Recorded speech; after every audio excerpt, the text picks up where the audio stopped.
नमस्कार दर्शक भाइयों। तो दर्शक भाइयों, आज मैं गांव जीराजपुर के अंदर हूं और ये यूपी का दूसरा ट्रैक्टर है जो आपके सामने है और इन भाई ने ख़रीदा है। तो आप थोड़ा पहले अपना परिचय कराओ हमारे दर्शक भाइयों को। मैं जितेंद्र सिंह, गांव जीराजपुर, बुलंदशहर। ठीक है, आपने सबसे पहले जो ट्रैक्टर चलाया कौन सा चलाया?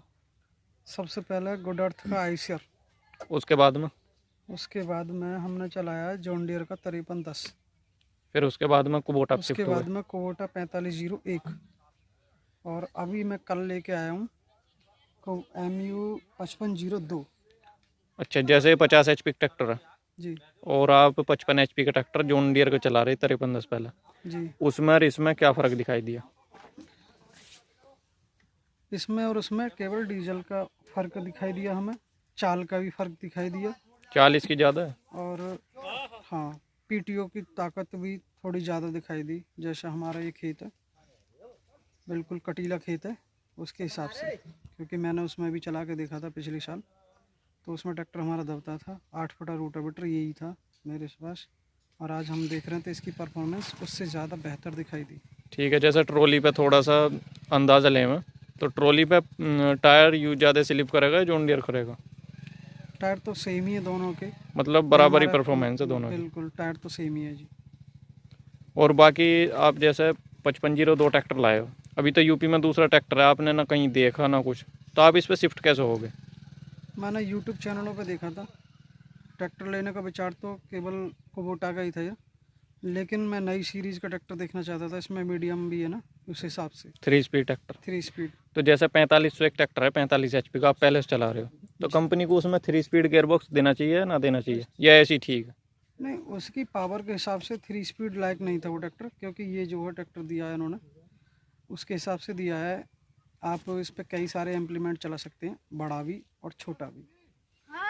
ठीक है, जैसे 5501 ट्रैक्टर है 55 HP का, अब मान के चलो किसी किसान भाई को 55 HP का ट्रैक्टर लेना, 50 का नहीं लेना, तो 2 स्पीड ट्रैक्टर है, तो कंपनी को उसमें तो 3 स्पीड देना चाहिए ना? हाँ, अदरवाइज जितनी भी कंपनियां हैं उनको देना चाहिए। उसमें भी आया है सोनालिका में, लेकिन सोनालिका के खर्चा की वजह से सोनालिका की तरफ में जाके कोबोटा की तरफ। और उसका मेरे पास 2 साल का बेहतर अनुभव है। 2020 जनवरी में, 29 जनवरी को मैंने वो लिया था। और कल 3 तारीख और जनवरी में 2022 में 5502 इसीलिए लिया है। तो कंपनी ने इसकी टर्बो थोड़ी सी छोटी कर दी है 5501 के मुकाबले, जी इसके रेटेड RPM कम कर दिया, जी तो कंपनी का कहना है कि प्रदर्शन और बढ़िया होगा ट्रैक्टर का। जी। तो प्रदर्शन बढ़िया दिखाया ट्रैक्टर ने या? प्रदर्शन बढ़िया दिखाया। प्रदर्शन देखने की वजह से हम आज खेत में लेके आए, और हमें जॉन डियर 5310 से भी बेहतर दिखाई दी। जैसे रेतीली मिट्टी है हमारे यहाँ तो है नहीं, हमें अंदाज़ा नहीं है कितना लोड लेगा इस मिट्टी में नहीं, रोटावेटर। हमें अंदाजा है। मैंने पिछले वर्ष भी चलाया था, इस वर्ष नहीं चलाया है। यही यही रूटावेटर, और इसी रूटावेटर से मैंने ये भी चलता हुआ आज देखा है। तो इसकी परफॉर्मेंस उसकी अपेक्षा ज़्यादा रही। और जो है उसका मैंने इतना लीवर भी डाउन करके चलाया था, इसका भी चला के देख लिया है।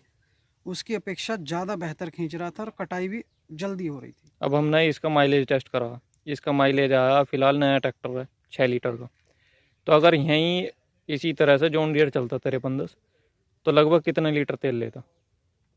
8 से 9 9 लीटर आराम से लेता ना। बिल्कुल लेता। काम इतना ही कर रहा हो, 6 लीटर पागा ट्रैक्टर, जी और कंपनी दावा कर रही है कि अभी तो और कम होएगा तेल इसका हाँ, जैसे जैसे चलेगा। उन्होंने बताया है ऐसा होगा। 2 सर्विस होने के बाद पता लगेगी। तो कंपनी ने जो बदलाव करें, एक तो पीछे लिंक एडजस्ट करने का वे बदल दिए इसके, कई सारे फीचर दिए उसमें उन्होंने। 4501 में कोई समस्या आ गई उसमें एडजस्ट करने में, हाँ, उसमें चूड़ी वाली थी, जाम हो जाए। जाम हो जाती थी, उसमें परेशानी थी। इसमें केवल हुक दिए हुए हैं। और इसमें जो है एक हमारे लिए सबसे बड़ा बेनिफिट दिया है, ये इसमें जो 2 ऑक्सिलरी वाल्व दिए हुए हैं। हमें ऑक्सिलरी वाल्व का भी चाहिए था, क्योंकि आगामी समय में हम MB प्लाव का भी यूज़ करेंगे, और ट्रॉली लिफ्ट वाली उसके लिए भी चाहिए था। और 4501 में एक भी ऑक्सिलरी वाल्व नहीं था, और ना ही हमारे पास 5310 में था। ठीक है, तो जैसा आप जॉन डियर चला रहे हो, जॉन डियर में सिंगल एक्टिंग पावर स्टीयरिंग है, इसमें डबल एक्टिंग है, तो दोनों के स्टीयरिंग का फ़र्क बताओ। फ़र्क खर्चे का आएगा जब भी मेंटेनेंस हुआ, नहीं बाकी तो न जैसे चलने में, अगर आप स्टीयरिंग को चलने में घुमाओ, तो ये स्मूथ है। स्मूथ है ना। हाँ ये स्मूथ है, उसकी भी अपेक्षा स्मूथ है अगर कोई 5310 आज की डेट में खरीदना चाहता अब, जी। और 55 HP पे ना जाकर 50 HP पे चला जाओगे कुबोटा के साथ में, जी तो डिसीजन उसका ठीक रहेगा गलत? देखो तेल को लेके तो डिसीजन, अगर वो 35 हॉर्स पावर का भी ले लेना ट्रैक्टर हम्म। तब इक्वल हो पाएगा इसकी अपेक्षा। और इम्प्लीमेंट को खींचते हुए आप 35 हॉर्स पावर से इतना बड़ा इम्प्लीमेंट खींच ही नहीं सकते हैं जितना बड़ा इससे खींच सकते हैं। ये तो मेरा अनुभव है। मेरे पास 50-36 भी है जॉन डियर, मेरे ताऊ जी पे है।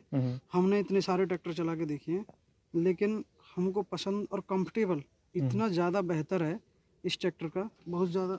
देखो प्लेटफॉर्म कितना बड़ा है इसका प्लेटफॉर्म। अगर सबसे हम ज़्यादा अगर comfortable हम यही लगा। आप 4501 चला रहे हो पहले से, उसमें कोई ऐसी कमी दिखाई दी हो, कोई छोटी मोटी, कि कंपनी को यूँ दूर करनी चाहिए? उसमें ऑक्सिजरी वाल्व देने चाहिए बाकी, और उसका जो ब्लैक जो दिया हुआ है ये वाला हिस्सा, ये भी इसी कलर में देना चाहिए जिसमें ये है। ठीक है। तो जो 5501 जो ट्रैक्टर है उसमें शिकायत थी कि जैसे टायर पहले घूमते थे ना तो यहाँ मिट्टी आती थी उसमें, तो 4501 में तो समस्या नहीं, इसमें थोड़े मरगाड़ शायद बढ़ाएं कंपनी ने, नहीं ऐसी तो इसमें कोई तो मिट्टी समस्या शायद आई नहीं आएगी। हमारे पास, नहीं ऐसी कोई। किसानों ने बताई कि हाँ मिट्टी आती थी थोड़ी सी, जैसे हम कल्टीवेटर पे अभी चला रहे हो। मैंने इस बात का अनुभव नहीं किया है। अब जैसे हमने इस खेत में चलाया, हमने जो ये 750 RPM पे भी कर दी इसकी PTO, जी तब भी ट्रैक्टर पर कोई फर्क नहीं पड़ा। फर्क नहीं पड़ा। अगर यहीं 55 HP जॉन डियर होता और 750 RPM का उसमें ऑप्शन होता हाँ। तो खींच लेता जॉन डियर या? नहीं वो खींच लेता, क्योंकि उसकी कैपेसिटी ज़्यादा है तेल की। खींच तो लेता, लेकिन तेल जो है उसका और 11-12 लीटर पे चला बिल्कुल जाता। ऊपर आ जाता। 10 के समथिंग तो नॉर्मल आता। मेरे पास LT है, जबकि उसका सबसे बेहतर एवरेज है अदर उनके जॉन डियर की अपेक्षा, तब भी इसका एवरेज तो अच्छा आपने किस कीमत के अंदर खरीदा आप ट्रैक्टर? है। ये जी मेरे लिए ऑन रोड 8.5 लाख रुपए में ट्रैक्टर पड़ा। 8.5 लाख रुपए में जी फाइनेंस है, ऑन कैश ट्रैक्टर है? बिल्कुल कैश है जी। कैश है जी। तो और कोई कंपनी को सुझाव हो, और कोई बदलाव करना हो कंपनी को, या कोई भी सुझाव हो कंपनी को, या बाकी सब ठीक है? फिलहाल तो ठीक है। अगर आगे कोई कमी आती है तो हम कंपनी को ज़रूर बताएंगे कि आपके में ये दिक्कत आ रही है। ठीक है। तो दर्शक भाई अगर वीडियो पसंद आई हो तो लाइक कर देना। धन्यवाद।